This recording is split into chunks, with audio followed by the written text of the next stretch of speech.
frame the people at Jan 6. He's gonna say it wasn't the government. John's been in a good mood. He might just say, "Oh yeah, fuck it, I was wrong. You're right." I don't know, but I don't know, man. He's pretty heavy in his left-leaning thoughts and beliefs. He's got some pretty stupid things he thinks. If it doesn't attack his positions politically, maybe he will. Occasionally he does say, "Watch this. Hey, I was wrong. You see how easy that was?" He does like to do that. Yep. So that's pretty much what you should expect. But the media, I think the media will gloss over and just like report on it once, and it's like, I don't think so. I think if the FBI confirms this is going to be like a holy shit moment for everybody. I don't think it's going to be like that for everybody, but I do think it'll be like that for many people.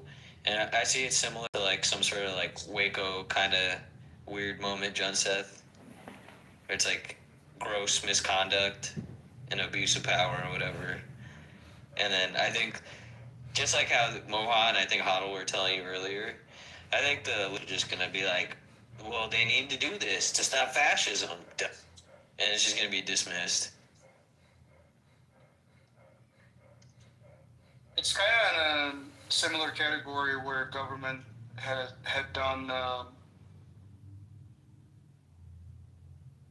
tests on populations without consent or whatever in the past.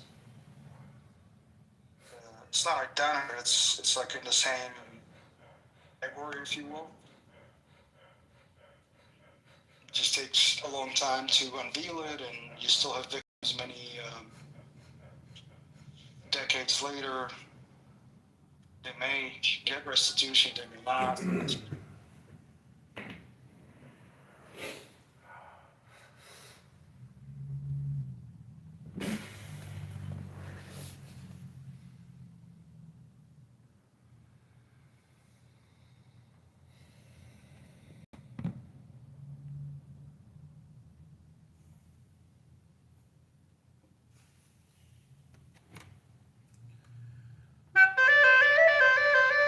Hey, Johnson, I heard an extraordinary claim, and I was very surprised because you usually make very small claims.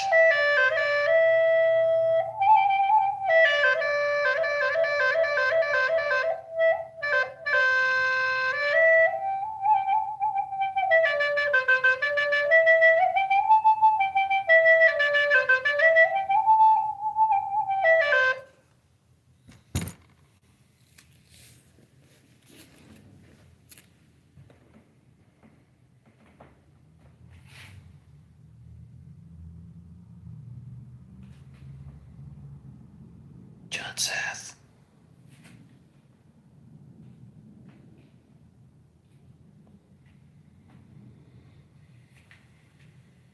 June Seth. Penis. June Seth, I heard an extraordinary claim. I heard there's 70 million Christians being killed in Nigeria. Is this true?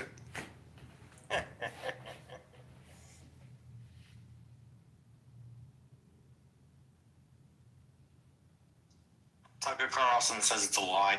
You saw that? No, I didn't. What's a lie? The Christians being killed in Nigeria. Dude, it saddens me that how many people listen to his bullshit. Like from his first episode, I knew that he was being stupid and lying. But you know, it's like the modern version of some kind of entertainment. Something. You had dysfunctional families duking it out on TV. Mary Povich. Yeah. Now you have to. It's Jerry Seinfeld. Yep. Not Jerry Seinfeld. It's Jerry Springer. Pretty much some version of that.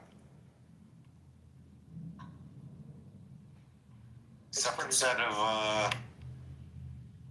of paternity tests, it's some other whatever crazy shit they're doing. I don't even know what the hell you call it. Jewishness. Yeah. Test.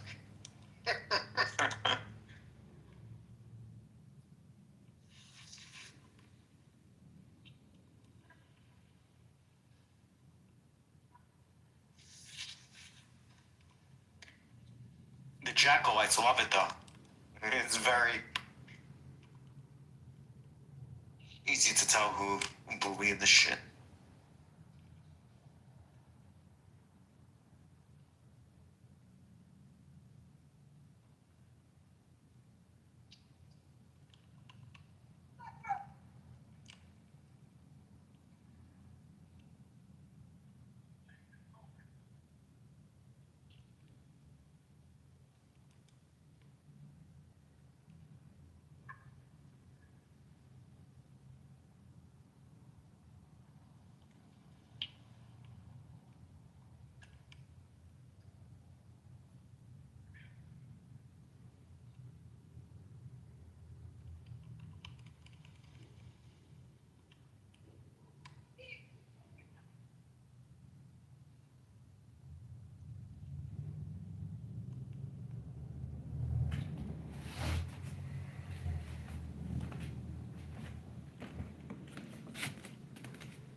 So Vic, I think I'm going to wait until the FBI either confirms the story or not before we do the debate.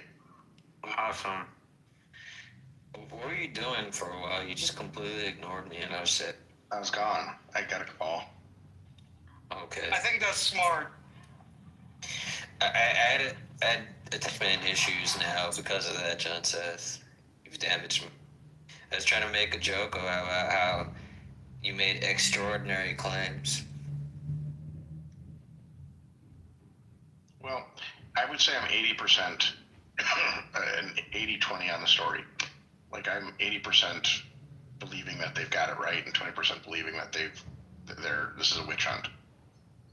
So, wait till it becomes more clear that like she actually is a viable suspect. I specifically wasn't talking about the J6 stuff. It was more about like how you joked the other day how there's like 70 million Christians in Nigeria or something, right? 40 million. 40 million? Yeah. That was really funny, man. I thought it was... Because I don't know the real number, and I don't know Nigeria's population, but like you said some shit, so I was like, all right, like he's an authority in this because I know he's like really autistically updated his stats in that spreadsheet or something, No, I just made that up. You gotta be good. Yeah. My wife told me that. I was waiting for someone to call it, and no one did. It's because it's you, bro. Like, this is the curse. You're basically turning into, like, Peter Willa, where it's like, you're so difficult to convince or persuade or debate. Carlson of Clubhouse. Like I don't understand the arguments against war. I've never understood them. I'm not anti-war. Never have been. I just don't like. You're against waste, but I think you're not against conflict, right? That's what Correct. the gist of it is. Yeah.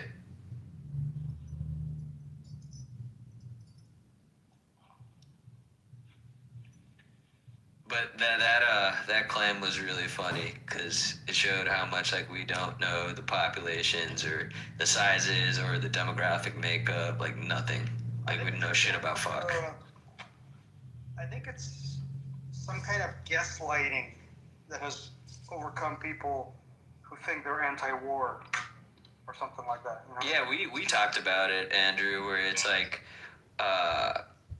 it's propaganda from other nations, and it's like a guilt complex that we've developed from the Bush era and not finding weapons of mass destruction, and somehow going to Iraq after 9/11 happened, and Osama bin Laden in Afghanistan was responsible. You know, there's like a lot of weird stuff. So the attitude towards war, of like doing the right thing in World War II or whatever, it became like this, hey, we're like, we have all the best stuff, but we just lose every war and everything's rigged. You know, we lost in Vietnam, we lost in Afghanistan, we lost in blah, blah. So it's a weird, like, defeatist, we're the evil people mentality.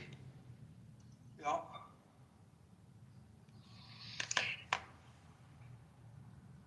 Yeah, you're being told to believe that. That's not a conclusion you can arrive at. And it doesn't offer an alternative. That's the other very frustrating thing. Like, despite our sins and we're not perfect in any way, the alternatives are fucking grim.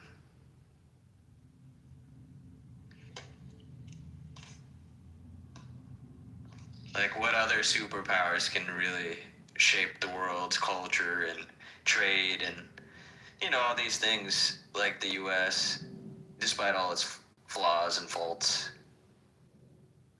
I don't think there is a superpower. I don't want to really live in a world like trade are completely different things from global police. global police too. All of it. No, I know. I'm saying you can want to shape the culture and the trade without wanting to be the global police. I'm saying you are conflating those. I think it's all one and the same. It's like an I empire. think we tried to do that with China. It failed. Exactly. I was about to go there. That's like when you tried to play the economic game with them and then end up biting you in the ass. They're, you know, doing batshit crazy expansionism and other thing that they've done before in the past. And then we're going to have to be dragged in because of our alliances and pacts and defend others or whatever. So we're worried about China, so we need to invade Nigeria right now? What? The conversation started with bombing Nigeria. People are against this type of stuff. Now, you have turned it to China. No. It's evolved through multiple combos. Junset talked to me about J6. Then we talked about Nigeria because I was talking about how he made that joke about 40 million. And then Andrew was talking about the like joke was 7 PSYOP. million. So Junset, you misremembered your own joke. Okay, there you go. 7 million. There you go. I was right. The actual reality was 100,000. And yes, I was the one who did call Junset out on it. The original claim was 40 million. It was not. It was 70. Can we both remember it that way? Yeah, I remember it as 72. That's why I said that. It was 40. It doesn't really matter, but it was 70. It was 40. Okay, we short-circuited a good conversation now. Great job, David. David wanted to be the contrarian to say that, like, how does attacking Nigeria fix? God damn it. Yeah, I don't know. I wasn't talking about Nigeria. No, he left too. That's why I said God damn it. But Oh, wow. like- He left? Really? Yeah. He said something and then he left. Holy shit. So my point was like, That thin-skinned? You serious? no. He felt he was making like a good point and trying to give up like opposing view to me, you, and Junseth, because he was saying that like we're talking about how I said, you know, you need to be the cultural trade. Why do I get the sense of him being this exactly in that defeatist bucket? I mean, I get that sense too, but at the same time, like he's trying to just speak his opposing view, right? So he felt like he was making a good point by us like talking about what is like being better for the world with culture, trade, and being the world cop or whatever have to do with Nigeria, right? Shouldn't be worried about China. What is doing to Nigeria fix China? But I think he didn't let you and me to like expand on the points of like how it's a spheres of influence game with like Belt and Road policies, all these different ports, all these loans, all of it, you know. But we didn't get to that part because he felt like we were goalpost moving or something. I don't know. Like he said, we were talking about Nigeria when Junset brought up something else. I don't know. can't track anymore. I think his, No, I his don't- I phone don't- just died. I don't follow his His phone died. I hope so. I hope he didn't. No, I don't think so. I'm pretty sure he got man left. Yeah. I think he's stormed out. Yeah, I think he said like fuck He said yourselves like or something. rocket or something. Yeah, I heard something. He pulled a Mohan. Did he report anybody? No. David's good. David just feels like there's stubborn people in here that he likes to stick up to, and then I think like he likes to lock horns with Andrew a lot, and Junset specifically. I think Junseth and I are more right than him. I think he's more right just because he's like the facts guy, but I'd say like when you guys are like playing the tug of war in a debate, it tends to be Junset. Like it ends up being this weird thing where David's right in the short term, but then everything like shifts around, and then Junset comes back and he goes, "So I was right, David?" Like fucking, it's infuriating for people. It's not only David; it's like everyone. Like Junset is like impressive in this sense where he's fucking wrong and he knows he's wrong, but he knows he will be right over a certain time. Was an analysis, conclusions, ability to understand the implications for the future are not something you can ascertain from ChatGPT queries. Correct. You know, that's where David fails in my. You can have all the data and the information, Yeah. but you have to then make the inference and the knowledge, right? Yeah.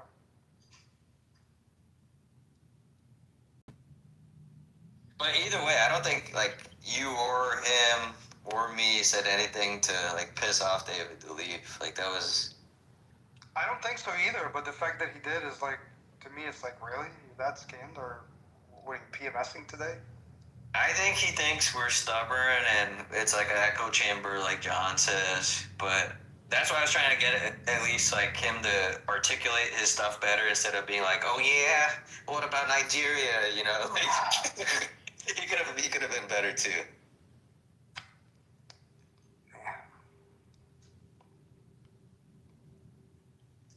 And we were only talking about Nigeria because I was making that joke with John Seth.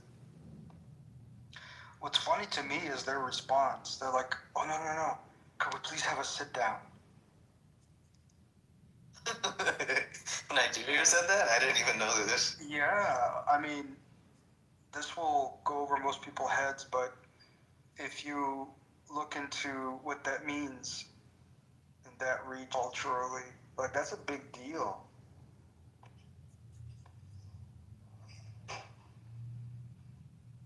Like to, it's like one of them Native Americans, The sitting chief down. or whatever, yeah, the symbolism of like the leadership, acknowledging your legitimacy or whatever.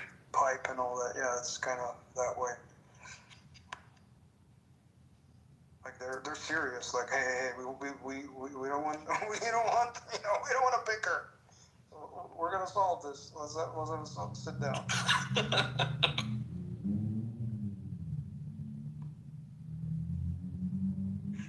I could see Trump come up with like some policy that future H-1Bs are all Christians or something, Christian refugees. Well, that has happened throughout history. And how do you think I'm here in the U.S.? Persecution. Really? So, I know a lot of people just left in general persecution, but for you, you felt it was like religious persecution in USSR, like you couldn't go to church and stuff? That was the primary and the main reason, and the program under which we left, yeah. That was the program, refugee program and status that the U.S. had. That's awesome. Yeah. I thought, like, persecution is, like, more broad, too. It's whether it's political or, like, educational or, like, some ethnic stuff, like, all of it. But I didn't know, like, specifically it was, like, religious freedom. That's pretty awesome. Yeah, it was for religious persecution. The other stuff, the political stuff and whatnot, that was pretty much impossible because you would be disappeared immediately. Yeah, totally. There's no there's no way to apply for anything anywhere. But with religion, they weren't disappearing you immediately, but they were persecuting, like at every social layer, institution. They looked at it as like inferior, right? Like you believed in some mystical like fantasy stuff instead of like whatever arbitrary scientific research. No, the main Because they can't control you. They can't control religious yeah, people. exactly. The main reason was because it was in opposition to believing in the state. Yep. So God versus Stalin, essentially. God versus communism. Essentially. God is above communism. Yeah, God is above the state. So. Statists always want you to believe the state is God. I mean, by the way, that's been true since the beginning of all time, right? Like, Pharaoh was literally God. Like, many kings have, throughout time have said they are literally God. Yeah, they claim to derive their power from God in the story. Yeah, and so Stalin or Hitler or Mao or whatever, same thing. Hey, Otto, did you watch that Sarah Payne thing Andrew sent you? I haven't watched it yet, no. I've been busy. Fucking good. It's in my queue. Oh, you can just listen. You don't have to watch it. Yeah, sorry, I meant listen. I think. Yeah, it's in my queue. I'm probably going to listen to it when I go to the gym. It's I had no issues listening at 1.5 speed, because it's kind of slow otherwise. Dorcash is kind of faggy and weird, Otto, but he has really good guests. I listened to one of his pods a while ago, and I thought it was okay. Yeah. I didn't have a problem with him. I think most podcasters are losers. That's why I've never wanted. I think being a podcast guest is a lot higher status than being a podcaster. Podcasters just have really dumb questions most of the time. That's frustrating. Did you just guys notice how Otto complimented himself right there? Well, no. It's not a compliment to me. It's more of just the reason I've chosen to take that path, Right. Because I could have had a podcast. But I don't know if this is like doxing or anything, but you did similar things in the past and left that world, right? Yes, exactly. I have done things, and it's just lame. I didn't enjoy it. And the nice thing about also, it's just like, I don't want to have to do a show every, couple days or whatever. Like what's nice now is if I just want to say no to a podcast, I'm just like, no. People are like, do you want to do this? I'm like, nah. That's awesome. Andrew, I'll send you more geopolitical stuff I listen to like that. There's another Apple and China episode I watched months ago that was really good, and just talked about the practices of how the intellectual property is kind of stripped away, and all the hardware manufacturing processes, everything is kind of stolen, and how Xiaomi now is technically more advanced than our iPhones because they just stole everything. I heard a crazy claim geopolitically the other day.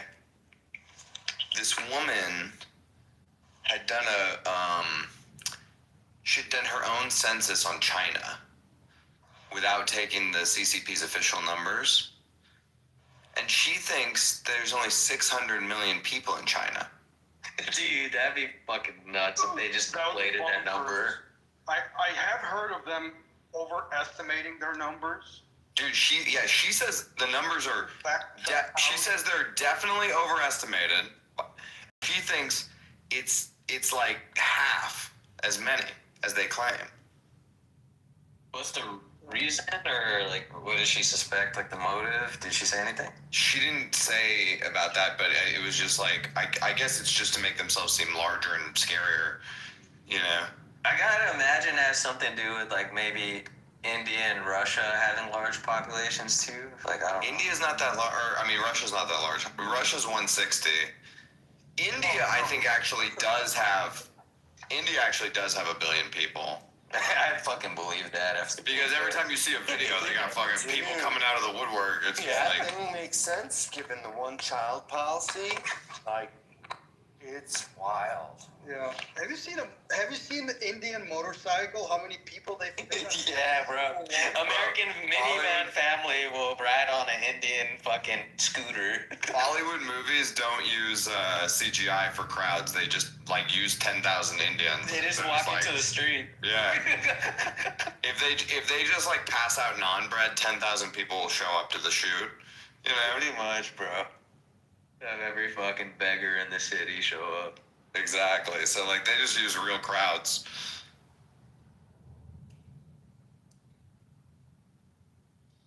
Well, that's interesting. Does she talk about any methodology or any exercise to? I just saw this in passing, so I have to go find it again. But she seemed credible, and she seemed like she had done her research. Whether that's real or not, I don't know. It sounded correct to me, and it would make sense that China would want to fake their numbers too. You know? Oh, absolutely. Yeah. Like that makes a lot of sense. That means they're not that bigger than America. Not that much bigger. No. If true. No, less than twice. Same It also size. makes the one- Same size. It also makes the one-child policy insane, if true. But we know that's legit. Is the one-child policy. No, I know. It just makes it really bad policy. Yeah, it was. I thought they dropped it already, and they're just. They did. But Yeah. even so, The people don't want that yeah, they can it's like breed. ingrained now. It had a lot of negative externalities because obviously there's too many men and not enough women, and that's a problem. Yeah. It's way worse to have I think Thailand has way more women than men, and that's way better than having more men than women because more men than women get together and foment violent social revolution. Because they want access to women. More women than men, they don't do the same thing.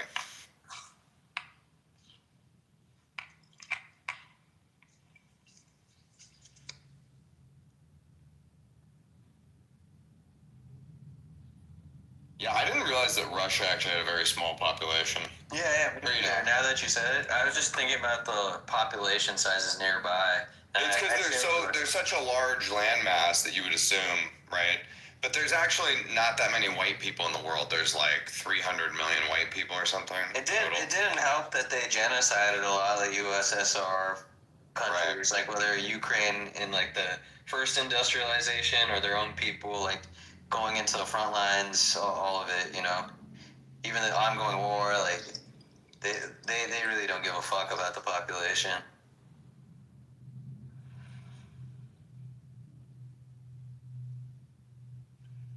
Yeah, then like nearby countries, other ones. 100+ million population.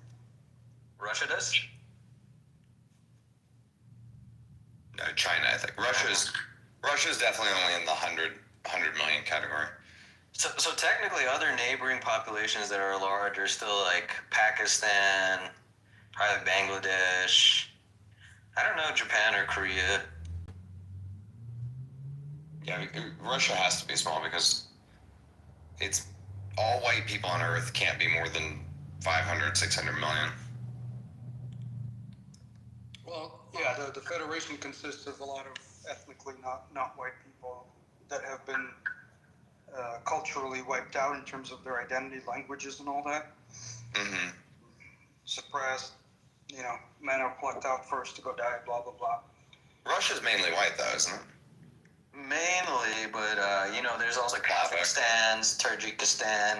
Well, it's like a mix between like Slavic and Mongolian and like Turkish, like different sorts of cultures like that. Mm-hmm. Like Andrew said, like I don't really know what they consider themselves anymore. Yeah, Eastern Europe has a whole different genetic makeup than Europe, obviously. And the size of it makes it, what do you call that, like difficult to manage. Like you need a shit ton of people to hold things and to transport if you have a factory here or there, just because of the distances and sizes. And the weather, right? Pretty inefficient from that standpoint. Yeah, I learned something recently. All of the Irish people in my family, peasants, but the German side of my family, actually well-to-do landowners. Had no idea. You know? So I actually do have some fancy folks in my lineage. Now, Otto, did they take those land from the Jews? No, this was before. This was 16th century. It's okay, Otto. You just gotta give Jeff back his land. Now My peoples were out of Germany. We fought on the American side. I know. I remember the stories of your grandpa being in the Pacific. We left Germany in the early 1800s. But yeah, I didn't even know that. I was like, that's cool. It would be the German side, obviously. Well, I guess that the Germans are smarter. Well, I guess that's good they left, right? Because then maybe the war would have wiped out the wealth. They were in an area of Germany that would have been controlled by the Russians. So it was good. It was good to get the fuck out. Yes. If you lived in Eastern Germany during a certain period of time, you had to live through you lived through the fall of the aristocracy, Weimar Republic, the rise of the Third Reich, and then Stalinist communism. Like, bro, That's painful as fuck. that happened to people in East Germany in one lifetime. One. You could have been born under the aristocracy and died with the Berlin Wall erected. You couldn't even live to see the Berlin Wall fall. You know, like, you could have lived through 5 different political, regimes in Germany in a single lifetime. Well, that fucking Eastern Front too, like all the fucking countries in the middle of Germany and Russia, when you talk to those like civilians or the citizens, the memories they have are like horrific. I was talking to some Latvians back in like 2023, and they were like, we were excited because like at first we were being freed, but then the new authorities or whatever were abusive and started raping and pillaging too. It was such a mistake that because the calculation was that like we didn't want to waste American lives, so we'd let the Russians descend on Berlin at the same time. So we waited for the Russians to allow them to do this.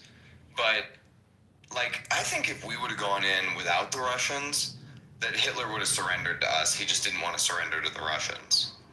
Yeah, exactly. Russians requested that, and our president granted that then. I know that was after, or it was Truman's mistake. Yeah. We were, American generals or whatever were basically already communicating, and they would have accepted large surrenders, and that also means that a lot of Germans wouldn't have died towards the end either. Right. Well, and we wouldn't have had to split Germany with the fucking communists for fucking 30 years, 40 years. Yeah.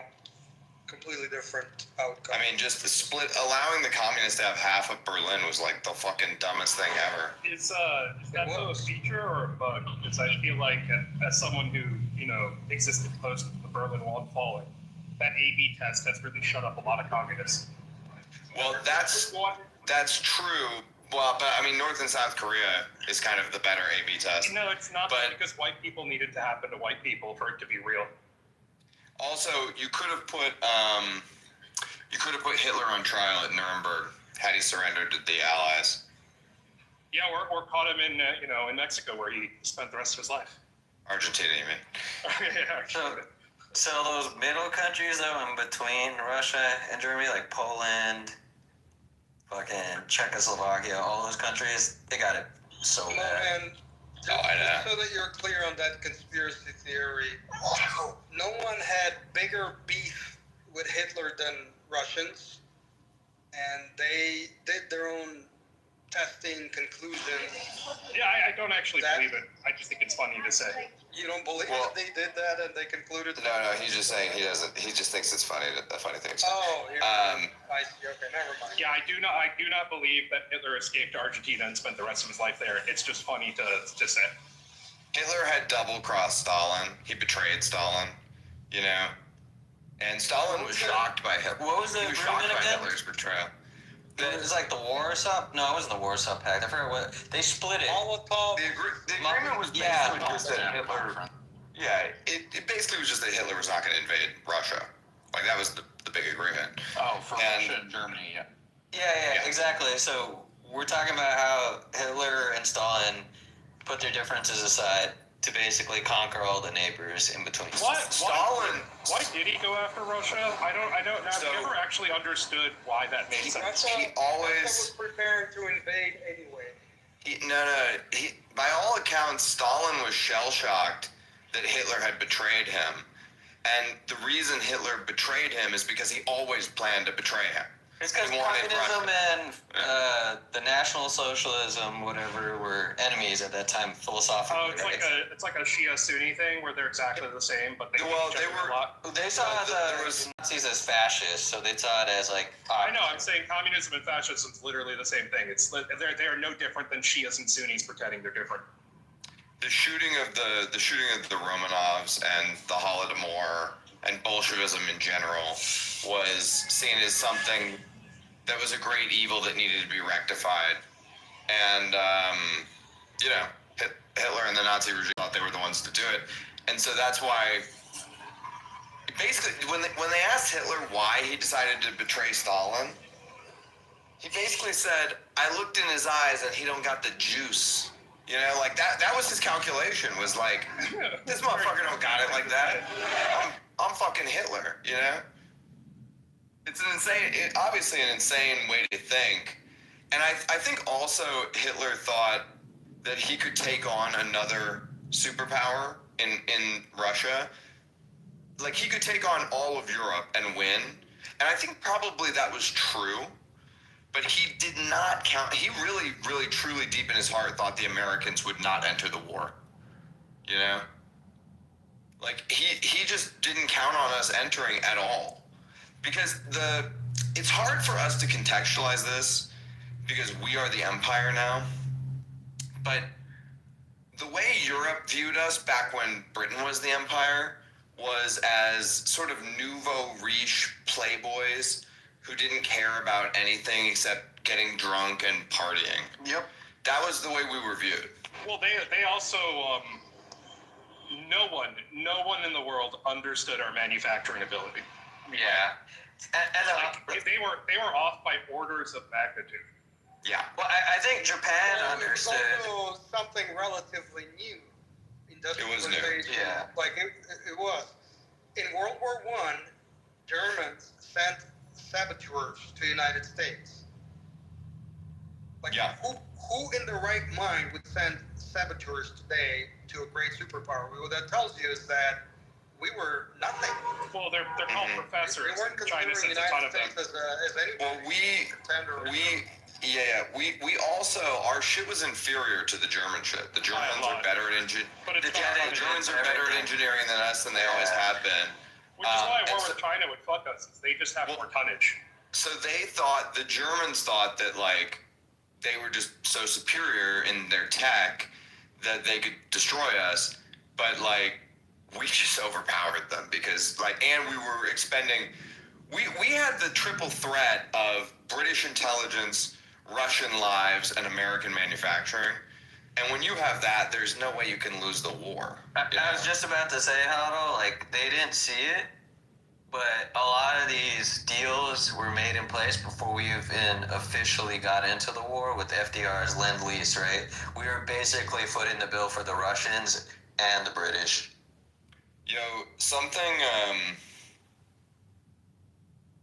Something weird. How do I say this without sounding like a conspiracy guy?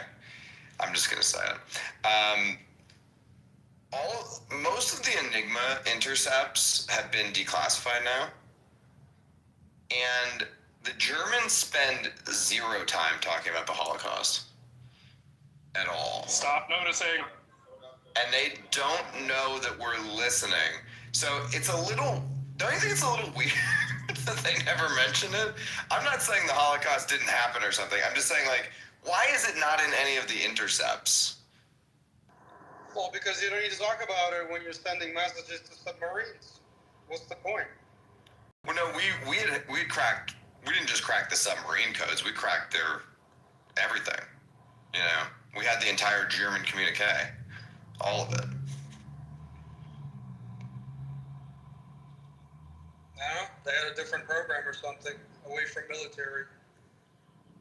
Yeah, I don't know. I'd love to know the answer to that from a legit historian and not an anti-Semitic Twitter account. Yeah, so I went down a little bit of the rabbit hole, but obviously with World War II, it's impossible to like ever learn enough. But it does seem like there was a shit ton of retro, posthumous, post death emboldening, where like because he was dead, people would all blame Hitler for the thing that they did, and since he was dead, he couldn't contract it. So we need this like. Could you, I don't know what I'm supposed to put here. Sorry. Mohan, are you saying Hitler died for their sins, and are you trying to like make him to some sort of messiah figure? I think that's excessive, Mohan. No, he's just a scapegoat, you know. Yeah.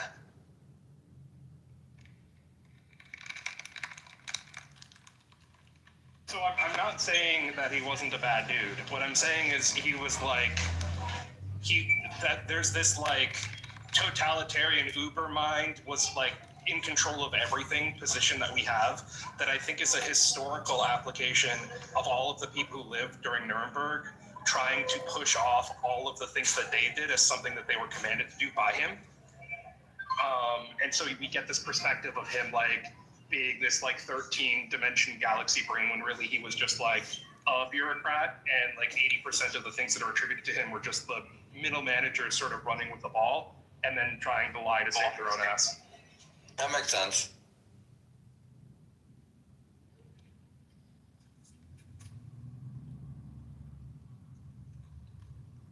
FDR doing Lend-Lease is probably the greatest thing he ever did. And that probably cost us like our, whatever, Federal Reserve sovereignty and all that. They created a new system, but like, legitimately the Nazis probably would have won. I had this like feeling of dread a couple days ago.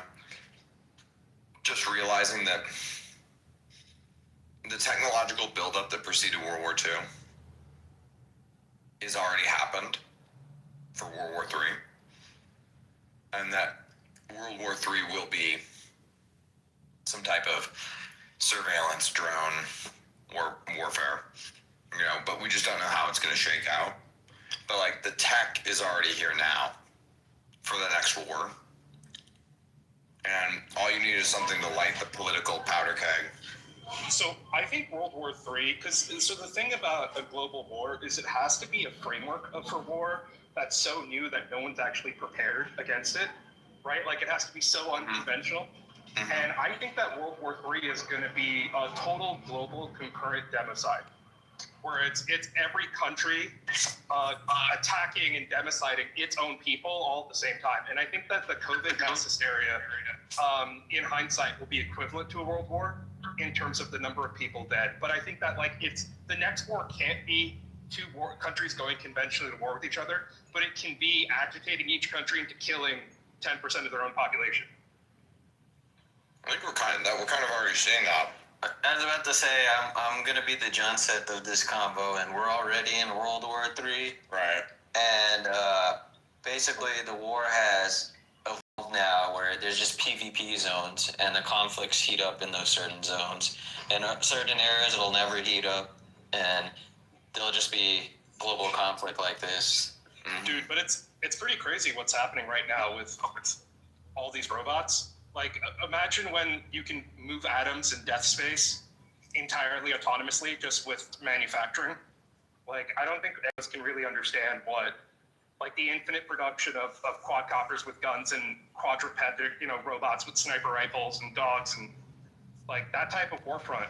Like, So that made me think about this. Like, is it a war or a genocide if it's robots versus like a human force and the robots like completely wiped them out? Like we sent robots to like, look at what's happening. What's happening in the DMZ in Russia right now in Ukraine, where like if more than 3 people in the DMZ are together, just like a drone blows them up. So there's like 100-mile like dead man zone of like there's just roving fucking like cruise missiles in the air, and the moment more than 2 or 3 humans are together, they just all die. Like it's really weird to think about war in the context of, and this is like the baby phases of robot warfare. No, there's just one. Wait for 2 or 3. This 8 head is sticking out. You got 5 drones incoming. It's pretty crazy, and there are fields and fields of imagine fish line. For fiber But like imagine like trench warfare, right? Where the front was a defined front. Now it's like an ambiguous like 50-mile range of a DMZ. Yeah, it is like World War I in a way. Yeah, that's true. But it's for any movement.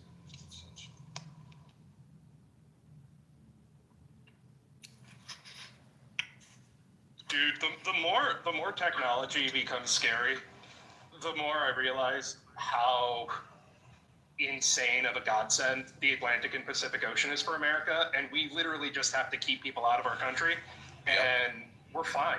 Like we just the fucking oceans, dude. Like we have like literally we're given a royal flush, and all we have to do is not fuck up the royal flush. America can't be conquered, though. We know that. Like, it can't be conquered for a million different reasons, geographically, culturally, whatever. But people can do death by 1,000 cuts to us, and we currently are kind of suffering from that at the moment. Well, until you get the perfection of space tax, they copy, steal, whatever, and then your oceans are cute.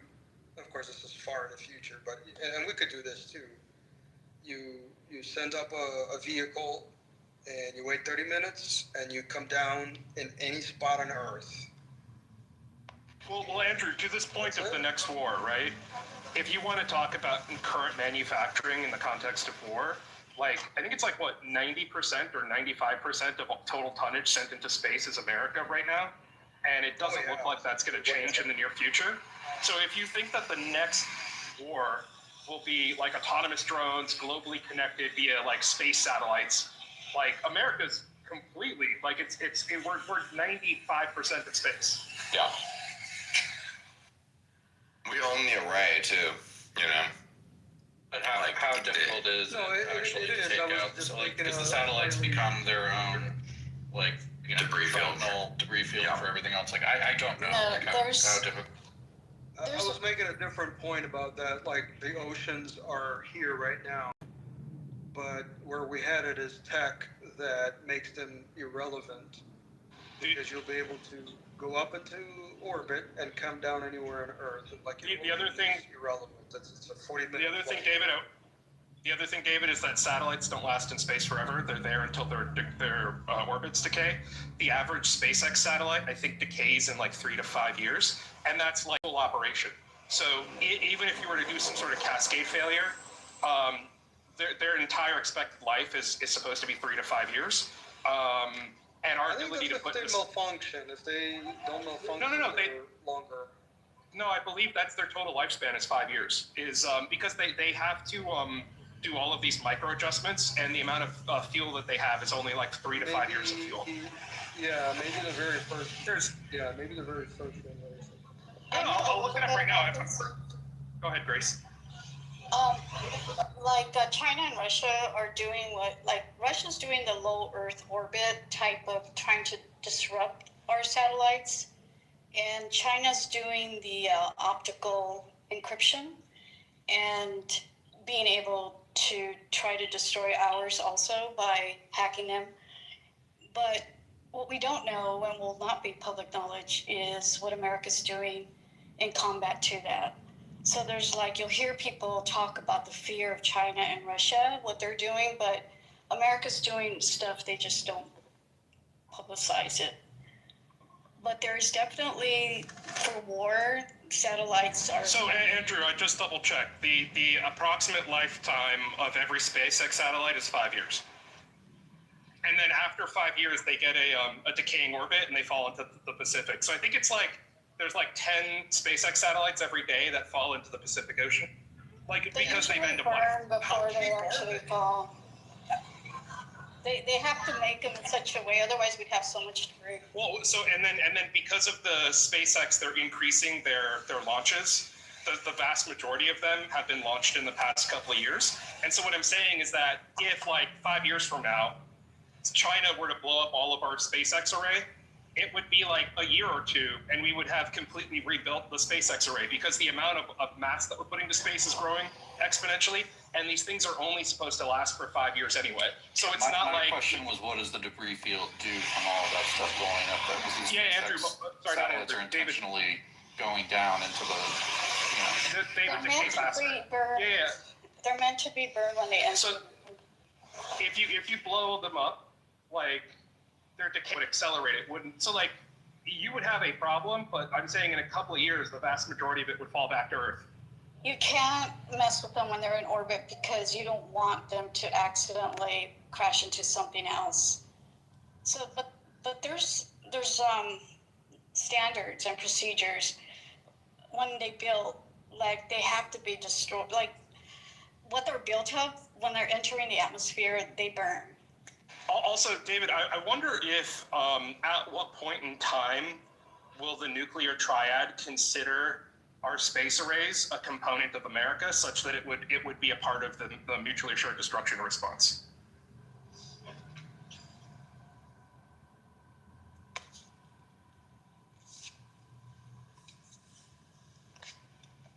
Oh yeah, so my understanding, Grace, those satellites, Starlinks, they unfold and they're like 6 by 6 apparently. Like they're not very big, but they have a lot of shit going on inside them. Well, Starlink isn't the one to be concerned with. It would be Starshield, which is what they're doing for DoD, which is a different type of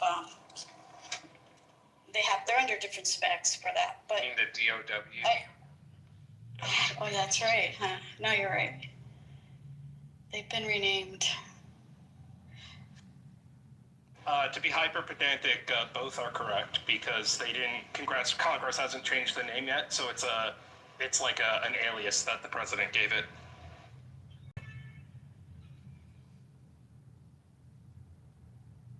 That's pretty cocky of him, though. You gotta admit. He's probably grabbing his nuts when he said, "Yeah, we're gonna be called the Department of War." Standing behind that podium. It's the original name. Yeah, they don't have enough fuel, so if they were to expand those satellites with more fuel, they could stay up. But otherwise, they deorbit them actively. They control where they drop into the ocean or whatever. So they could make it longer, but there's no point. Well, thank God we have some senators that are a little more in tune and knowledgeable about this stuff that are fighting, because a lot of the budget was cut and they're fighting to keep these things alive, which I'm actually happy about. Yeah, great. You do make a good point. I never doubted that we never talk about our countermeasures or our capability. It's just, we're only boogeymaned about, oh my God, they're going to get us this and that. And I think it's a deficiency for managing the public's perception or this fear. Like we should be. America's about the element of surprise. That we're able to, counter threats and, we're aware. You could be very vague, but at least say, hey, we got it. You can sleep at night instead of being freaked out, full of anxiety, believing in doom and gloom and collapse. Well, with Russia and China, it's sort of like, we got this, like they try to scare. And America's more about the element of surprise. They don't want you to know what they have. And yes, yes.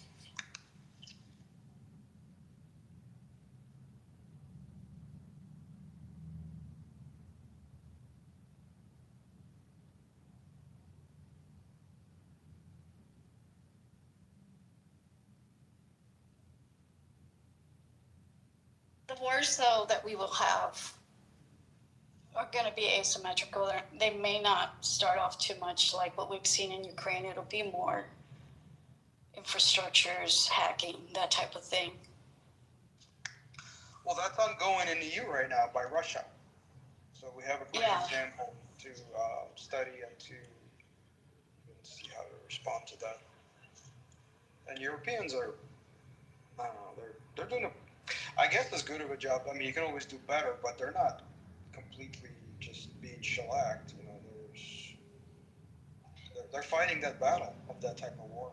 Yeah, the DoD has started for a few years now at DEF CON to have a competition called Hack-a-Sack, like hack a satellite. And the Polish are pretty good. They're really good hackers when it comes to satellites. They won the competition. I don't know who's won it recently, but it would be fun to buy an old site somewhere with a lot of these telescopic dishes of the past and just connect to these. I mean, you know this. A lot of those older satellites that we have that still function, that are stationary and they're not going to crash down, they physically just lack security things. You could just connect into that. Yeah, the thing about that, it's wide open. That's what the thing about that is the challenge in cybersecurity for that is that you do want to have backdoors because you don't have access to fix them, because they're not like you could go to the server and you're not physically able to work on them. So these satellites do have backdoors, but now it's becoming a vector, an attack vector for nation states. So now they're upping the security on these satellites, but that's been there's a fine balance with that. We had that with Voyager back in the day, it was in the 70s when Voyager launched, but there was recently last year, there was a problem with one of the Voyagers communicating, and we realized it was like something with the memory, and they put a Tiger team together and they solved it, but thank God that there was a backdoor in the Voyager for them to do that. And really, there's not too many countries who have the ability to talk to Voyager as far as even reach it. Of course, satellites are more low Earth orbit, and there is a lot of communication. Like, you could reach them to try to hack them, but it's kind of a really interesting, it's changed quite a bit. Like, there was a time when no one cared about hacking a satellite. Now it's like the thing to do by some adversaries.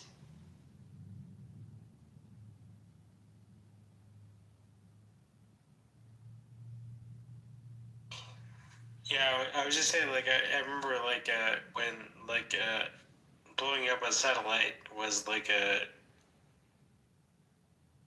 reason to, like, engage it with, like, an enemy combatant, just blow up their satellite. But they didn't realize the ramifications of, like, blowing up a satellite means, it can also hurt you. So they found other ways to engage on that level. Because when you blow up a satellite, everyone else suffers, right? Yeah, the debris has a chance of knocking their satellites out too. Exactly, yeah.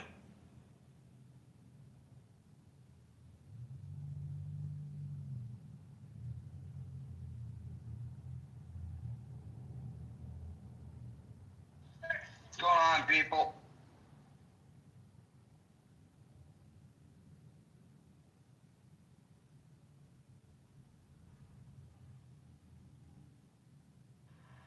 Hello? Hello. Yes, hello. Oh, David, well, good deal you're here. Better hope that BB doesn't come in. I think he might be blocking you for real now. Who's blocking me? Sorry. BB. Oh. I like him. He's a good guy. I don't know why. Yeah. You're too much sometimes, that's all. I think, yeah.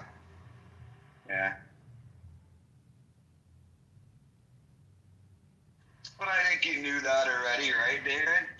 True. But it's okay. You know, we're talking about bigger things. Like, the world might end, so, like, we're talking about bigger things than that. What are we talking about? The end of the world?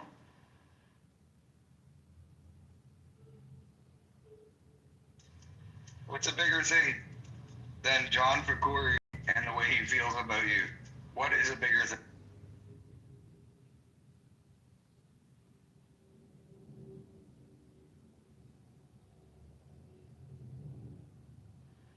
Are you giving me the silent treatment?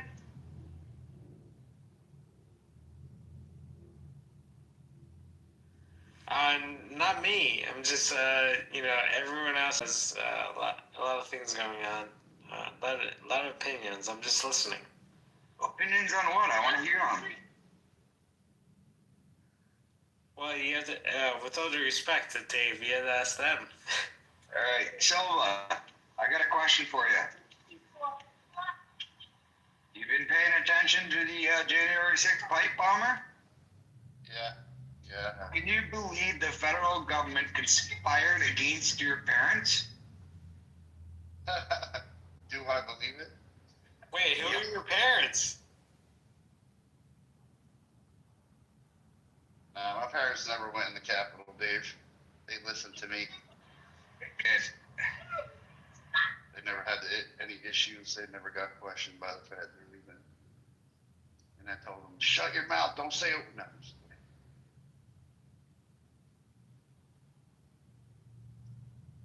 But, yeah, I mean, I said that pipe bomber was law enforcement from the beginning, so I'm not surprised. Wait, is that confirmed? Yeah. Pretty much. Not by the FBI yet, but what's the company that did it? That confirmed it? Blaze Magazine? I don't know, through gate analysis and... Blaze used some gate analysis to figure it out. But they went through intelligence agencies. Yeah. They didn't do it like on their own, but yeah, FBI is definitely covering it up, which is obvious. I mean, like, what the fuck? How did they not find this person by now? Yeah. They were finding January 6ers by their shit. But also though, Silva, answer me this. How do the intelligence agencies help them while they're covering it up? Like, maybe the new intelligence agency, you know, is actually... Well, they never said what intelligence agency, so who knows? It could have been something inside the same intelligence. But there's no way you're doing gate analysis without the FBI knowing. Yeah, I'm sure they knew about it. Right? So I'm sure they did it themselves. Like, why wouldn't they? Yeah. No, I just think, like, if it's true, if it's all true and it's not all a big smoke screen, like, it sounds like, you know, the FBI now is actually trying to figure it out, or like, I don't know. Are they? I don't know. I don't know about that. I don't feel confident.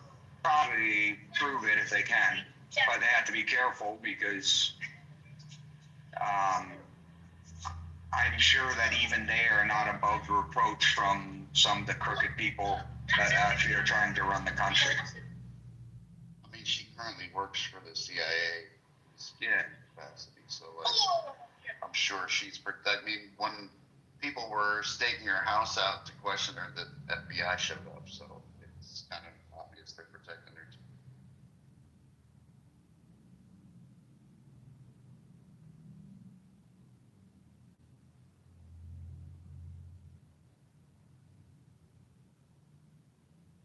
Maybe that was her dress rehearsal for the CIA.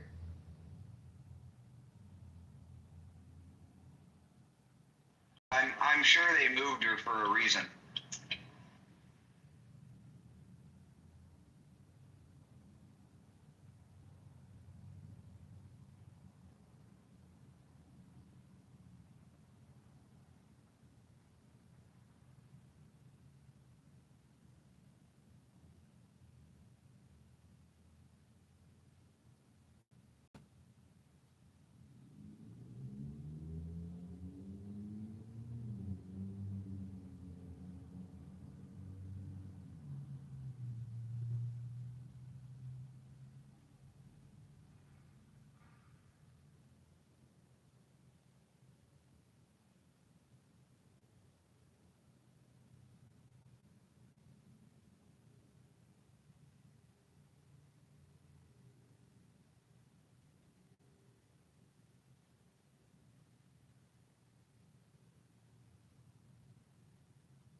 get David back. We need some information on Zcash, please. This Zcash token, guys, is everybody following it? Because this is the hottest token. This is the hottest token of the year right now. It hit 666 today. 666.66. And that was... So somebody's pumping their bags and apparently Teddy's over there on Twitter talking about Zcash and pumping it. So Teddy's on this train. Teddy's on every scam train available. I mean, Teddy is Pepe. He's the NFT. If anybody knows Teddy, knows we need to get the scoop from Teddy, because if we're going to make money on this trade, we need Teddy's input.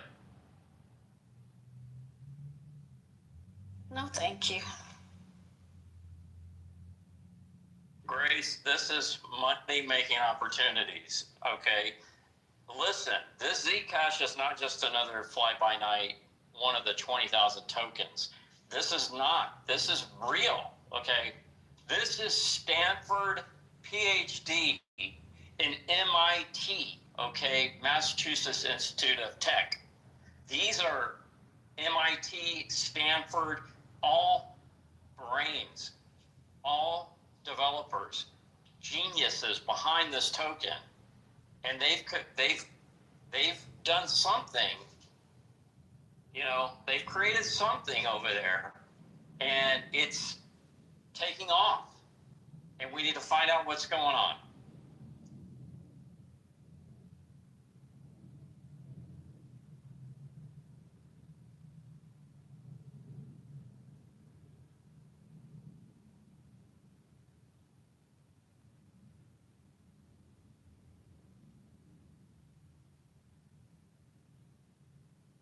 But if you see Teddy, please ask him, because he'll be in the room. He'll be in the room telling us how much he made on Zcash.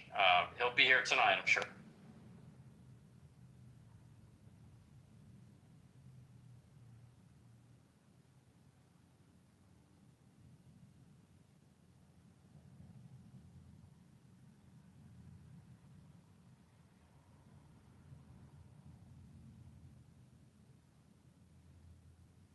This damn token went to 550, okay, on Saturday morning, and then it went down to 450 last night, I think. And this morning it was 666.66. I mean, this thing is volatile, but apparently it's going to $1,000. XRP? This is Zcash. We are looking for Teddy to get the scoop on Zcash, because, John, these are MIT PhDs. Wait. Are you trying to mark the top? We don't know what the top's going to be. That's why we need Teddy. Teddy is in Spaces over there. He's just trying to pump his bags, John. He just bought a bunch of Zcash. Of course he did.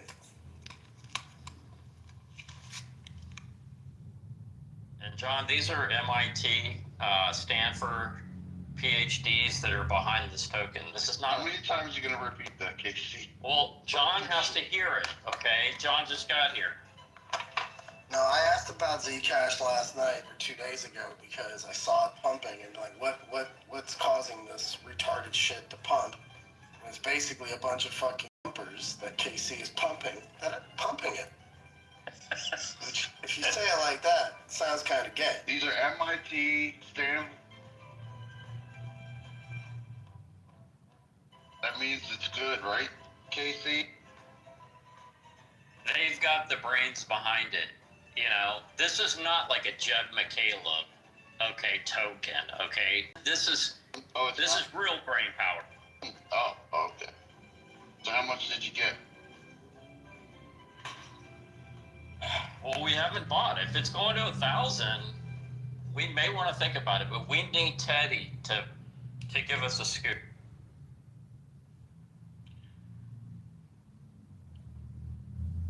Who's we? You know, it'd be more impressive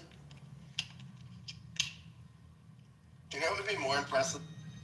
I'm not going to answer until somebody actually replies to my verbal filler.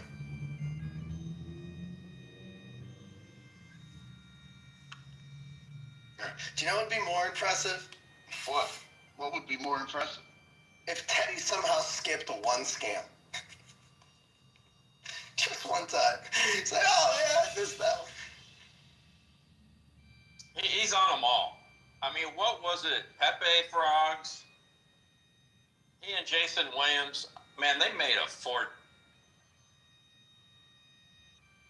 Oh, did they? I mean, hundreds of millions, probably. No. And they had John Gilardi all over that. That John Gilardi, that guy. Okay. That's another person who's never skipped a scam, even outside of crypto.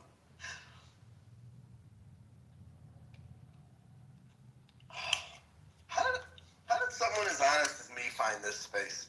I always look at crypto graffiti because crypto graffiti is the most honest person in Bitcoin. Just like he's the most honest person on the planet, not just Bitcoin.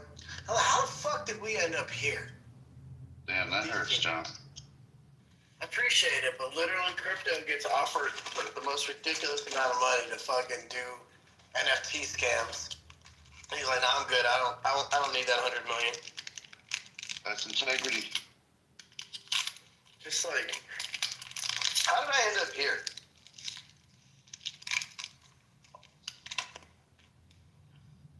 Come on, KC. I want your life advice. I feel like I'm missing out on this. Yeah, you probably are. To buy a bunch. See how it goes. Come back to But report. somebody get Teddy and let me know what he says. We need a price target. We need this price target. Teddy's your oracle? Yes, I mean, he's been early. That dude's been early to everything. Everything. Pepe's, NFTs, BAYC, BYAC, I don't think he whatever. was as early as Pepe's as some other people. Bored Apes. What else? Bored Apes are down pretty bad.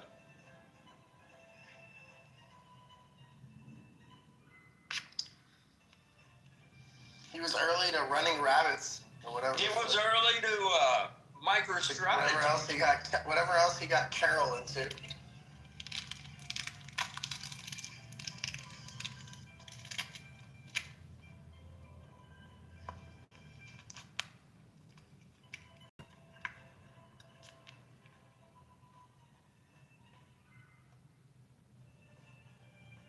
Uh-oh, they sniped his ass.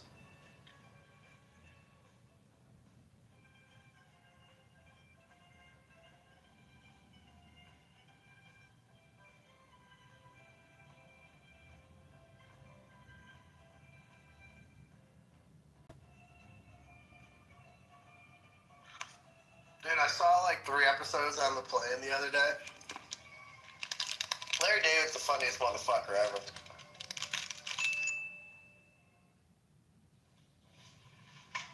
Like, he's so funny, I have a crush on him.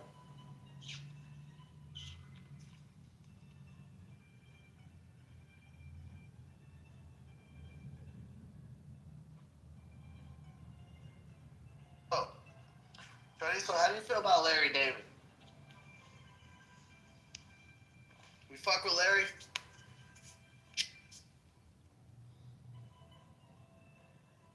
Yes. Yes, hilarious. He's the best.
This fucking weather sucks. So cold now.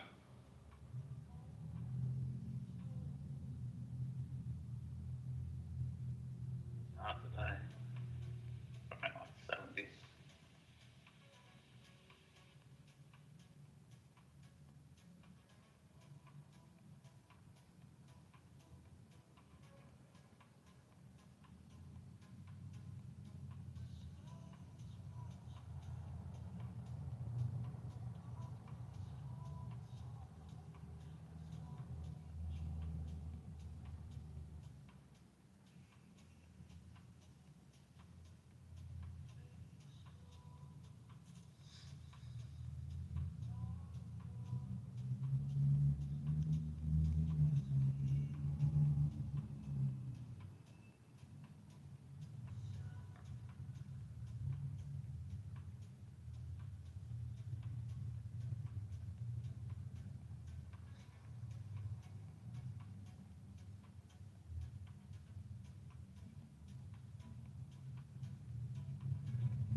Hey, John, did you see they identified the pipe bomber?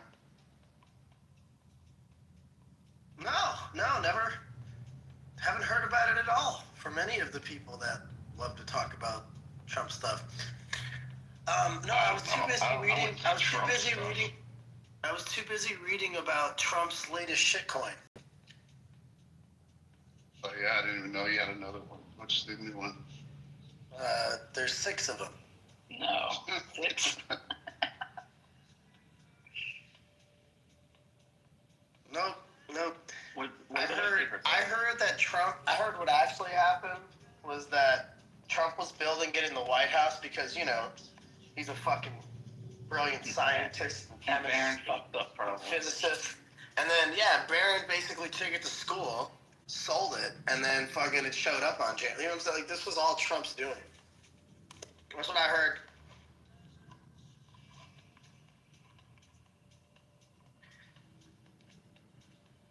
By the way, the clip that's still posted in the whatever the fuck that gay ass app is, Telegram. God, I hate talking about Trump.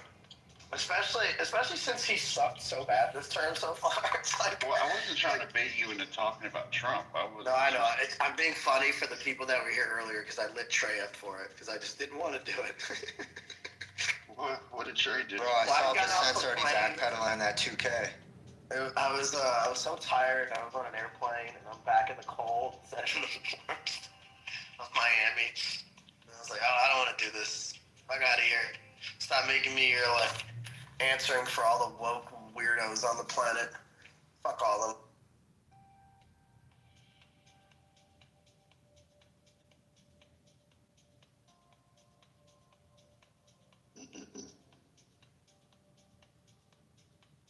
That's his account. He's American.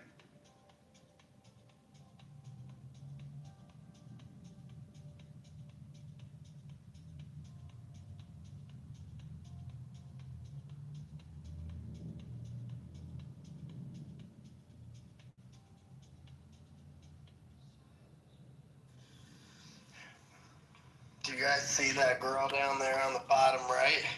She's my cousin, I bet.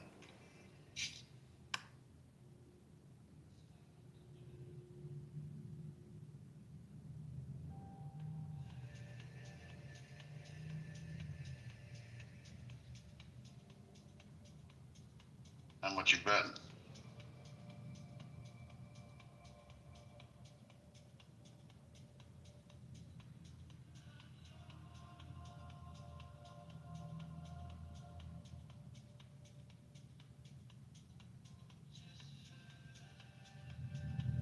Do you know how many cousins I have named Noor?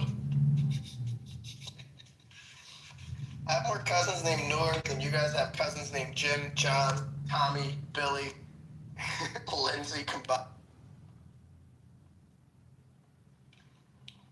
You show up to a family event and yell the word Noor, 35 people would turn back and reply.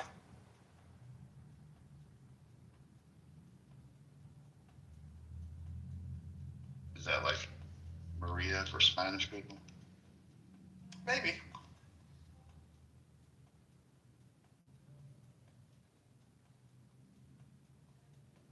I'm saying for it's not like My mother and her sister and her mother, all their first names were all Maria. They were only like known by their middle names, basically. That's funny.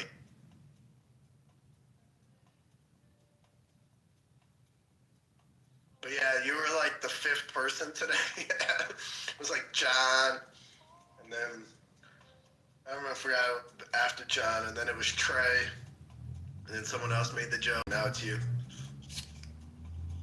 I just wanted to know if you heard about it, because I mean, it wasn't like I was surprised about it, but I'm sure some people were. I remember hearing about this early on. You know, like I said it was law enforcement, like what had happened. It made sense, and the bombs looked like the FBI bombs that they used for practice. But you know, didn't know that it was this particular person. They matched the gate. Seems like it's legit. But I wonder why the FBI doesn't care. Kind of weird.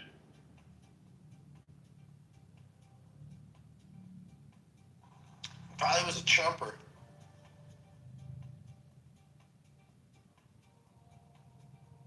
I mean, the FBI didn't care when Biden was in power, and the FBI didn't care. So, I don't know. I don't know about that. It's possible. I have no idea. She works in D.C. though, for the CIA. So, you know, that's not a red flag. My favorite part is somehow this invalidates a bunch of fucking idiots trying to overturn an election. I'm breaking windows, Congress and shit.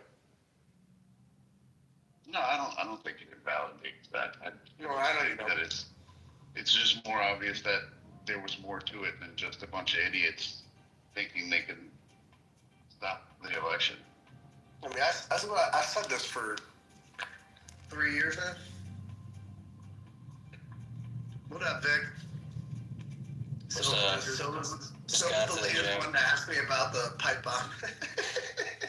Oh, I'm waiting. The real showdown hasn't started yet. You know what the real showdown. There's gonna be a showdown. There's one guy with 98% sycophants in here, and then there's me. Whoa. Hey, for the record, I'm 99% sycophant for you and him, and that's why I got to see the showdown. I'm not a sycophant for either of you motherfuckers. Hey, I'm a sycophant for you too, Silva. Don't worry. Silva likes me more than just that, actually. Hey, I'm a sycophant for all three. That might be true. That might be true. I'm not gonna say that. Well, if it's not true, then fuck off. Wait, I'm so nice to you. He's an ass to you. I'm just. Hold on a second. Yeah, everyone's addicted to Silva. They're just like, oh, fucking Silva, the conspiracy guy. This Like, would you know. be my way in person, though. That's the funny thing. Hold on. Oh shit. Get the Silva. Hey Silva, are you like a big Muslim guy that's just gonna like pick me up and just? John has always been nice. I'll give him that. He's always been nice. Yo, that Vic guy's he's been wild though. He's been wildin', huh? Why did you turn into British Hot of instigating everything? What the fuck is wrong? You're cool, Vic. Are you fat now? You're cool. Hold on, Vic. Are you fat now? How'd you know? Short, fat, and fucking instigating now? Smoking cigars. I'll instigate, but it's only with like the people I feel like we can learn from at the highest level. So it's like you versus Junseth, or it's like Hoddle versus Zach. You know, like I think these are good combos to be had because so many people like actually look up to y'all. The information kind of percolates through, you know. Most people here either don't like me or are annoyed by me. But back to the... I got to Paris barbecue. I'm about to do a test here. Fuck, dude. You know what's so funny? I was on the phone with my girlfriend. She's like, have you eaten? I was like, yeah, I had breakfast. I'm like, I haven't had lunch yet. And all I was thinking about right now, I swear to God, was barbecue. I fucking hate you right now, Andrew. I'm gonna give you a bite by bite play here of the different meats they got. I mean, they might be out already. Hey John, you can always get peasant barbecue. You can always get peasant barbecue like me. Just Uber Eats some L&L. Hits the spot. Peasant barbecue, but priced in Chicago prices. Oof. Well, I just mean get L&L, like the Hawaiian barbecue. Just Uber Eats it. Call it a day. No, we don't even have that. I think you guys do in Miami. I was telling Fish to get it, but it was too far. Oh, yeah. Damn. Yeah, I fuck with that Hawaiian barbecue. So fucked up. I literally was like, yo, I want some brisket. I want some fucking pulled pork. And I want some fucking whatever slop of stew they make. I was laughing what you showed me, by the way. Like, he was like, the crime rate is low because of terrorism. I just kid. He's like, no one's getting scared. We all need pensions. That's funny.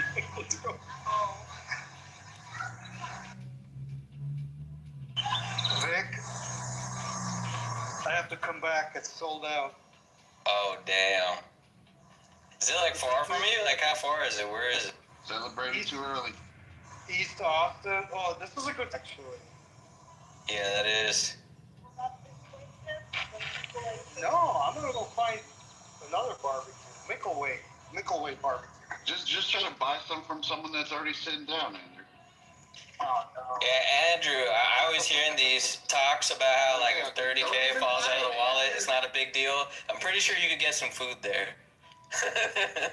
Hey, Andrew, don't even buy it. Just be like, yo, are you gonna finish that? Andrew, when dire situations arise, so dire situations, cause for dire solutions, needs, whatever, blah, blah. You need to acquire that barbecue joint now, just so we could eat there tonight. We'll get Zach, we'll draft up the contract, we'll send it over in 5 minutes. You in? Just buy the barbecues, or the pit, everything. But you didn't get to try it yet. What's up? Oh, Dude, Jaji is new Finn. Jaji basically sucked the soul of Finn and has become the Finn. He's like, Alfred and Dennis Porter have mimosa brunches in Toys Town regularly. I don't know where that is. It's the gay. It's like a locals only joke. It's the gay neighborhood in Chicago. Oh, nice. It's like their Castro or whatever. Yeah, SF, yeah. It's literally the Castro. It's like, the thing is like all the flagpoles and stuff have. All right, I got a weird. Oh, that's me. My bad. But yeah, they have like, you know, they have the gay flags everywhere. Every bar, every club there is a gay club. It's like basically just east and south of Wrigley Field. And it's just, you know, it's gay. You know, it's like literally, honestly, it is the Castro. I can't be there by myself. It's not safe. So the showdown. Dude, Michelle and I, my ex-girlfriend and I went to we had to get, I don't know what it was, maybe was it Halloween costumes or some shit? I'm not exactly sure what we were doing. Oh no, we were going to get Great Gatsby. Like, we were going to this Great Gatsby party, and I was like, oh, I know where to go. So I took her to Boys Town, and it was the best place to go get these costumes, for sure. But dude, I literally, was on the other side of the store from her, in 5 minutes, I had 3 motherfuckers trying to talk to me in 5 minutes. I was like, Boo, come save me! Get him off me! But not so fast. Why are you teasing then, John? Dude, do you remember those old, nickel and dime stores that were filled to the brim? You know what I mean? You could get lost in them because they were just, the aisles are so tight and there's so much shit everywhere. Yeah, it was one of those stores. I think of a fonder time when life was fucking simple, and I'd go to Portland and do some really hipster retarded shit, go inside a salt store, that was some sort of business that could last. A salt store. That's what it reminds me of, John. How do these people fucking Well, I think they set it up like that on purpose so they could have quickies in the store and call it a day. It helps traffic. Yeah, I need a quick report, a quick update. 3 weeks ago, we had 50 followers on Taki Tick, and today, after 567,000 posts, we have 851 followers. And I am now the biggest maximalist account on TikTok's app.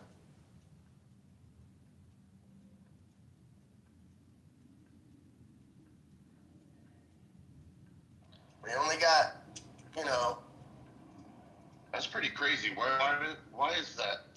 Because I thought about Bitcoin this. account? Well, because Bitcoiners like privacy, first of all, right?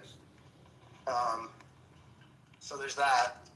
And I also think there's like a younger crowd on TikTok, right? Like, they're trying to make money. They're trying to, like, get money. They don't have any.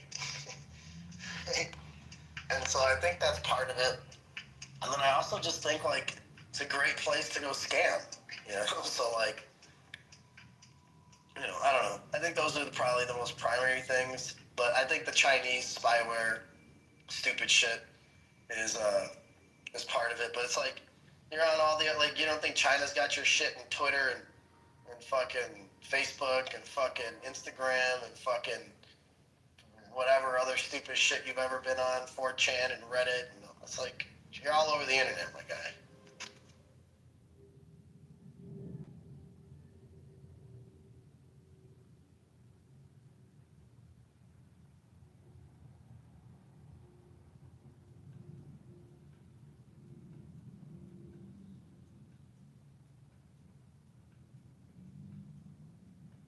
Oh, wait, this looks like it was a crazy ending, huh?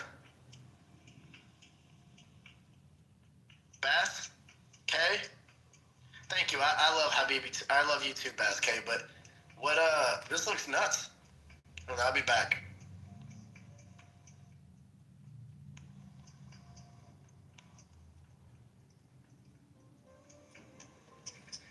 The one and only Genghis John, Filibuster Fakori, Justin Bieber is leaving us. Everyone say your goodbyes. Bye, John. Justin Bieber's crazy.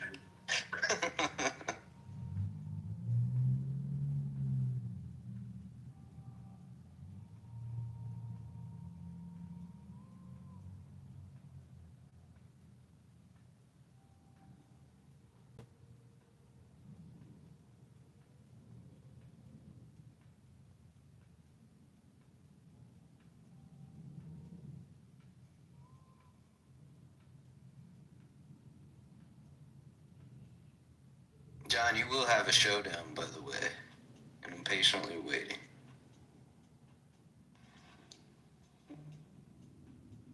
Do you know why you're not going to have the showdown? Do you know why you're not? Because you're just going to be like, you were right, John Seth, and just let him win?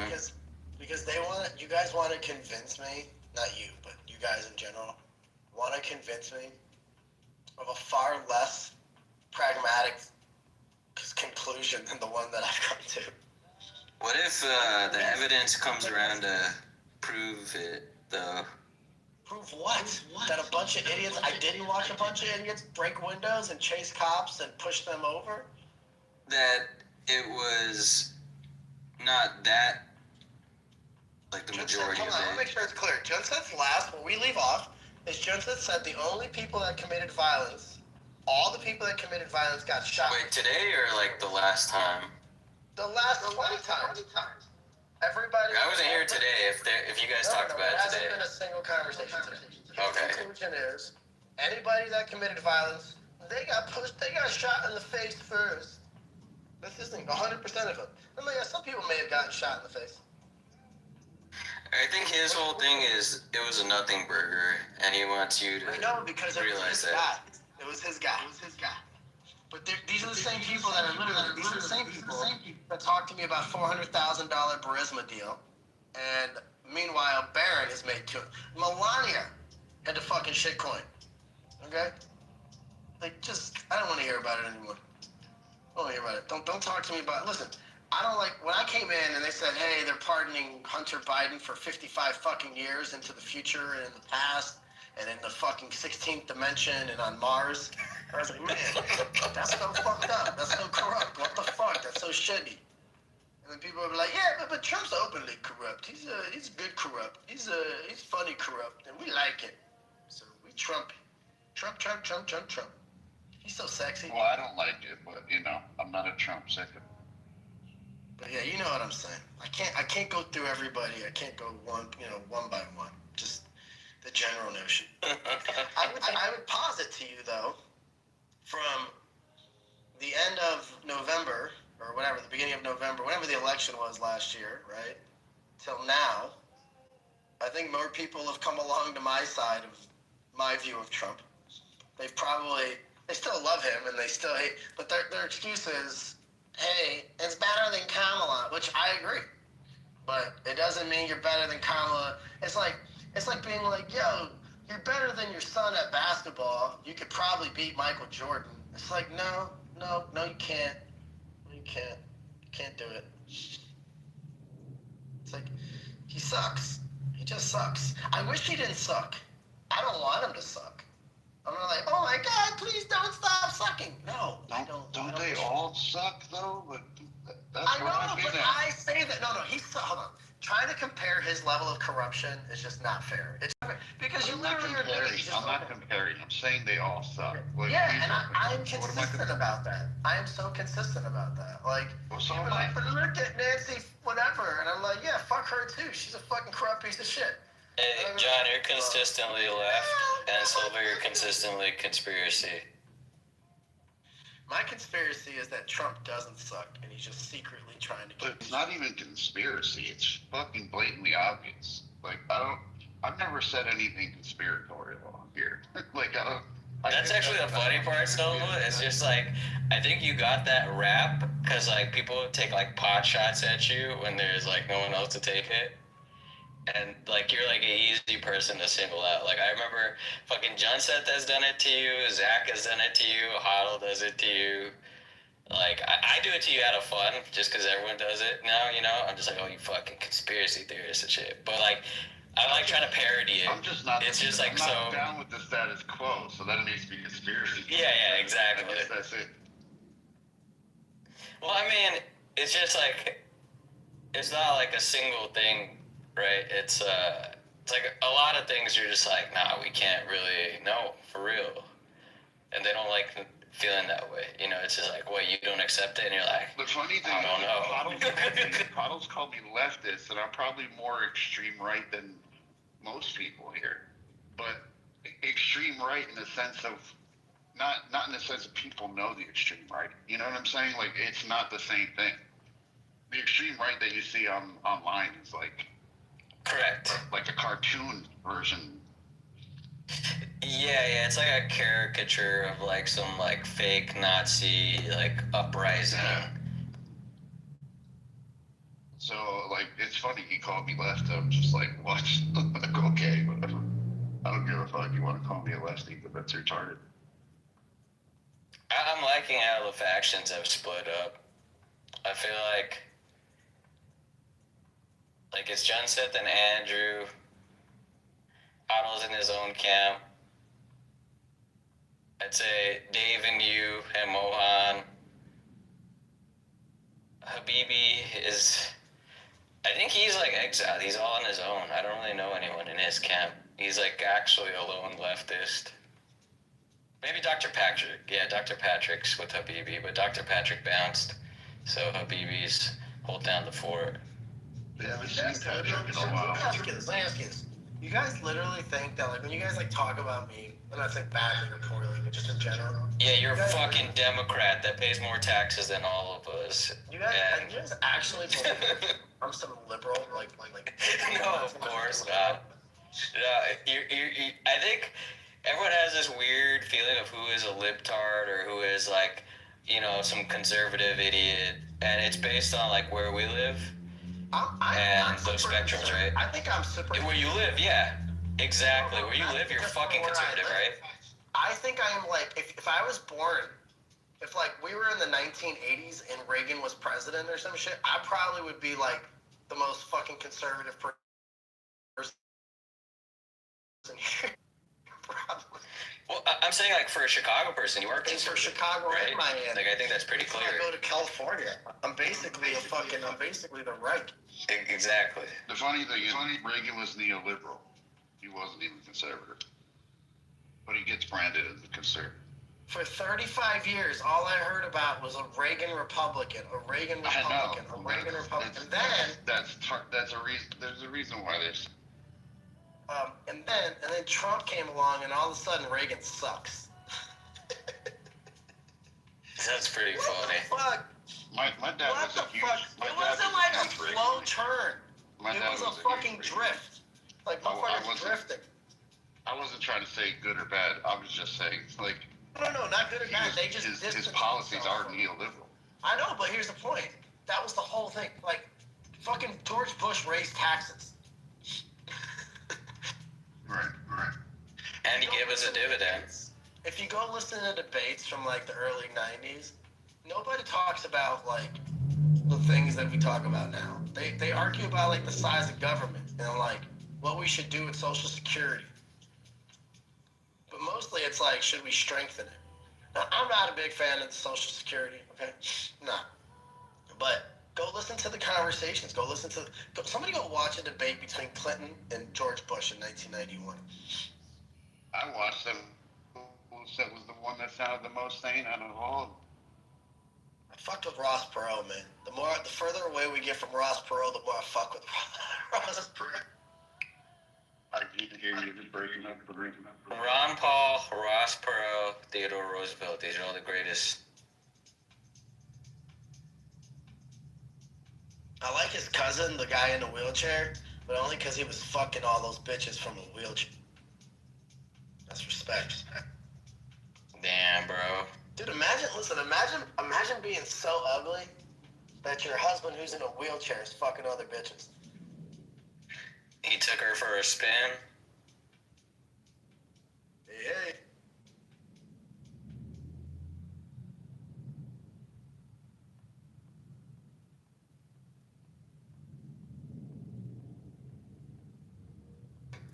Shit. See, you failed now. Barico Bobby agrees with you, John.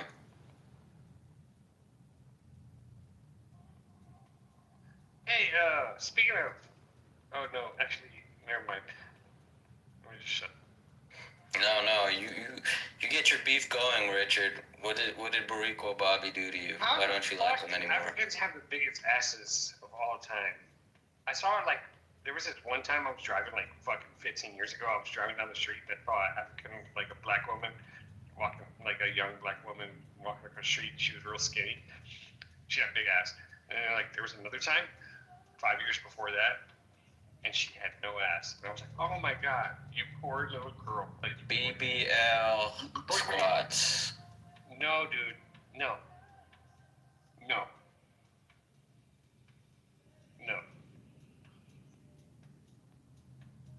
She was one of the 1.1 percenters. She just didn't have an ass. Poor thing, man. Poor child. Okay, I'm done.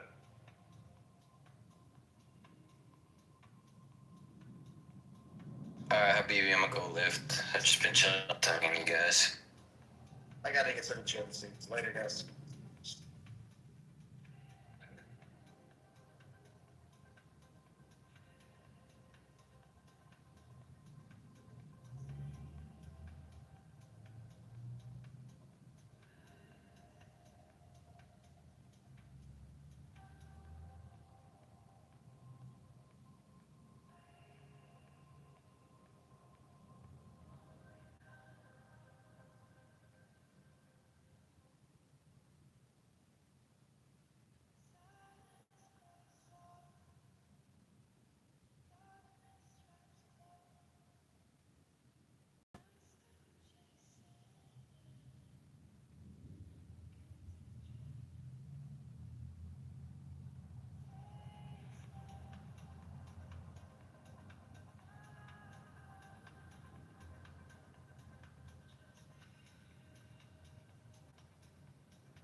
we're just doing some kind of spaces.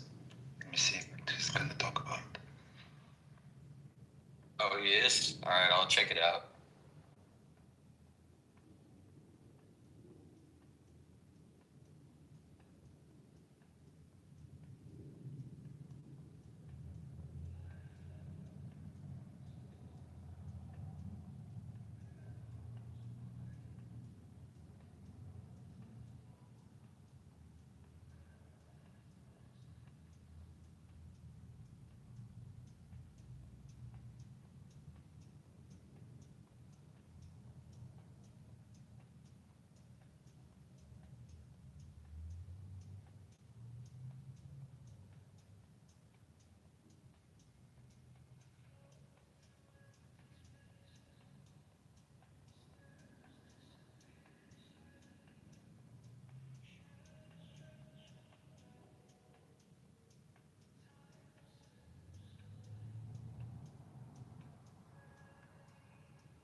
Oh, sorry about that. I thought my internet, I was starting to lose signal here.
I didn't see any space.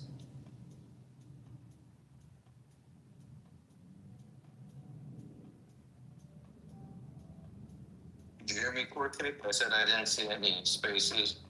Yeah, it was. I guess it was a fucking test or some shit. He was asking if you could hear. He had some debate with Jimmy Song recently. I was gonna watch that, but I also don't really care. I know there's gonna be like one more debate like thing in Austin. I don't know if I really want to go to that. Oh, like a live debate? Yeah, Jimmy and like someone else. I think it might be like Buck or Carman, but Carman he might be out of town. I might be out of town, so I think it'll be someone else. But they're trying to do like that at one of the Bitcoin meetups, like not BitDevs, but there's like another one that they usually have that's more social.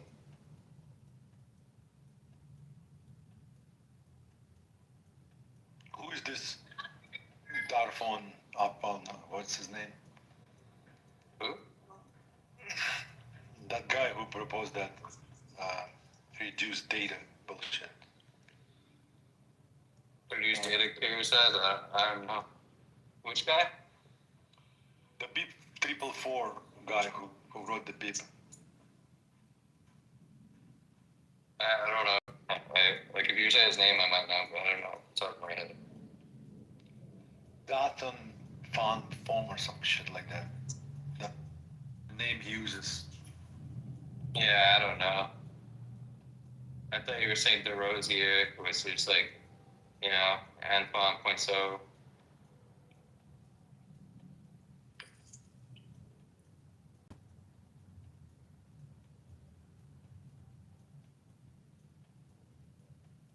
Jake, this is brutal. We got like an inch of snow. Maybe 2 inches of snow.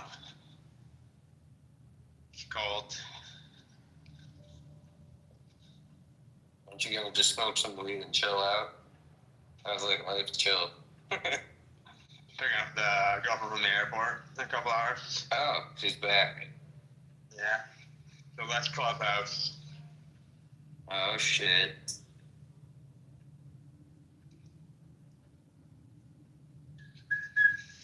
Yo, Clubhouse is overrated, man.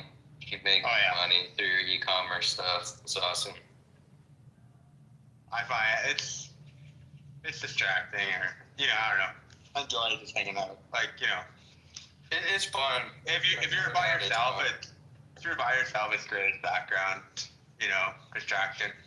But it is distracting, and I would hate to be like someone like Hoddle where you're getting called on all the time. Yeah. Hey Hoddle, what do you think of this? Like, or like being like opening up the morning show with like Dave, like a lot of like it's hard to get stuff done when people are asking you stuff all the time.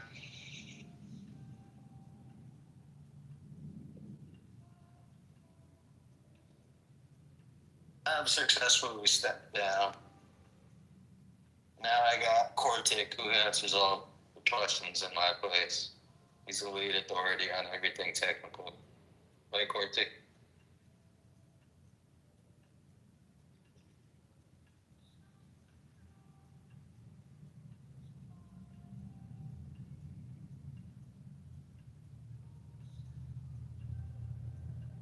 I'm at the gym. I did this workout I don't want to do.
Hi,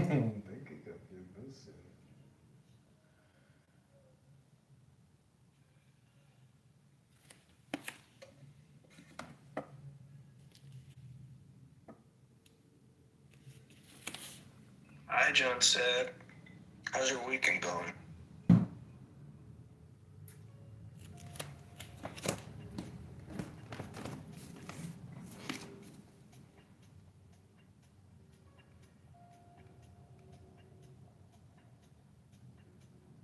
Your weekend's going fire, John said. That's awesome, bro.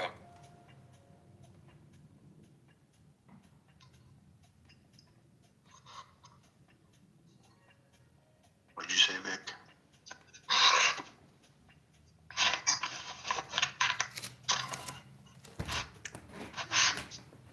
I said, hi, John said, in like that faggy voice. And I was like, how's your weekend going? And then someone put a fire emoji on you. And I was like, oh, it's going fire? That's awesome, bro.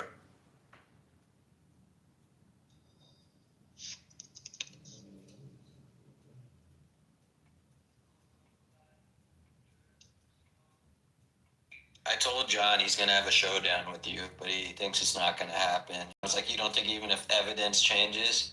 He's like, well, I mean, like, Trump is doing way more crazy things while you guys focus on, like, the smaller things and you guys are biased. Like, Burisma versus, like, Melania Coin and stuff.